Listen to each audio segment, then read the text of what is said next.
सनातन धर्म में एकादशी व्रत का विशेष महत्व है।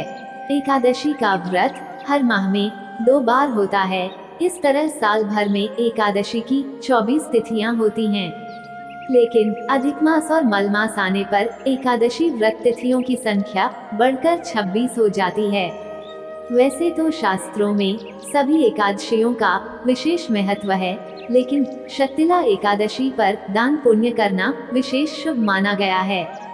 आज हम शतिला एकादशी व्रत के बारे में चर्चा करेंगे। आप बने रहें वीडियो के अंत तक हमारे साथ एवं वैदिक एस्ट्रो केयर चैनल को सब्सक्राइब कर नए वीडियो के नोटिफिकेशन की जानकारी के लिए बेल आइकन दबाकर ऑल सेलेक्ट अवश्य करें। हिंदू धर्म में ऐसी मान्यता है कि यदि व्यक्ति शतिला एकादशी के दिन लक्ष्मीपति भगवान विष्णु की उपासना कर उपवास करता है और अपनी सामर्थ्य अनुसार दान करता है, तो उस पर विष्णु जी की विशेष कृपा होती है। शतिला एकादशी के दिन तिल का विशेष महत्व है। हिंदू धर्म में ऐसी मान्यता है कि यदि इस दिन व्यक्ति 6 तरह से तिल का प्रयोग करता है, तो उसके सभी पापों का नाश हो जाता है और उसे वैकुंठ धाम की प्राप्ति होती है। इस व्रत में तिल का 6 रूप में दान करना उत्तम फलदायी होता है। जो व्यक्ति जितने रूपों में तिल का दान करता है, पौराणिक मान्यताओं के अनुसार वह उतने 1000 वर्ष स्वर्ग में वास करता है। ऋषियों ने जिन 6 प्रकार के तिल दान की बात कही है, वह इस प्रकार हैं। पहला है तिल मिश्रित जल से स्नान, दूसरा है तिल का उपटन, तीसरा है तिल का तिलक, चौथा है तिल मिश्रित जल का सेवन, पांचवा है तिल का भोजन, छठा है तिल से हवन। इन चीजों का स्वयं भी प्रयोग करें और किसी श्रेष्ठ ब्राह्मण को बुलाकर उन्हें भी तिल से निर्मित वस्तुओं का दान दें। इस प्रकार जो शतिला एकादशी का व्रत रखते हैं, भगवान उनको अज्ञानता पूर्वक किए गए सभी अपराधों से मुक्त कर देते हैं और पुण्य दान देकर स्वर्ग में स्थान प्रदान करते हैं। इस कथन को सत्य मानकर जो भगवत भक्त यह व्रत करता है, उसका निश्चित ही प्रभु उद्धार करते हैं। शतिला एकादशी व्रत की पुण्यदायी कथा को एकाग्रचित होकर श्रवण करें। नारद मुनि त्रिलोक भ्रमण करते हुए भगवान विष्णु के धाम वैकुंठ पहुँचे।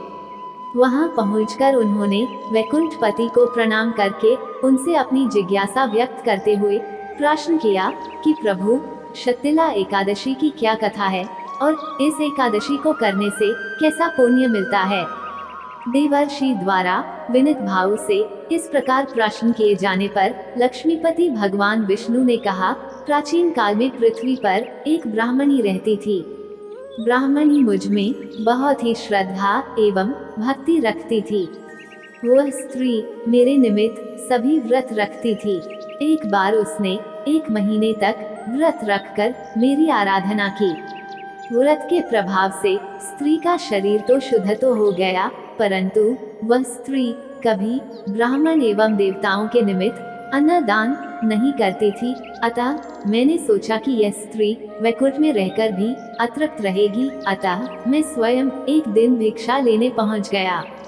स्त्री से जब मैंने भिक्षा की याचना की, तब उसने एक मिट्टी का पिंड उठाकर मेरे हाथों पर रख दिया। मैं वह पिंड लेकर अपने धाम लौट आया। कुछ दिनों पश्चात वह स्त्री भी देह त्याग कर मेरे लोक में आ गई। यहाँ उसे एक कुटिया और आम का पेड़ मिला। खाली कुटिया को देखकर वह स्त्री घबराकर मेरे समीप आई और बोली कि मैं तो धर्मपरायण हूँ, फिर मुझे खाली कुटिया क्यों मिली है। तब मैंने उसे बताया कि यह अन्नदान नहीं करने तथा मुझे मिट्टी का पिंड देने से हुआ है। मैंने फिर उस स्त्री को बताया कि जब देव कन्याएं आपसे मिलने आएं, तब आप अपना द्वार तभी खोलना जब वे आपको शतिला एकादशी के व्रत का विधान बताएं। स्त्री ने ऐसा ही किया और जिन विधियों को देवकन्या ने कहा था, उस विधि से ब्राह्मणी ने शतिला एकादशी का व्रत किया। व्रत के प्रभाव से उसकी कुटिया अन्न धन से भर गई। इसलिए हे नारद, इस बात को सत्य मानो कि जो व्यक्ति इस एकादशी का व्रत करता है और तिल एवं अन्न दान करता है, उसे मुक्ति और वैभव की प्राप्ति होती है।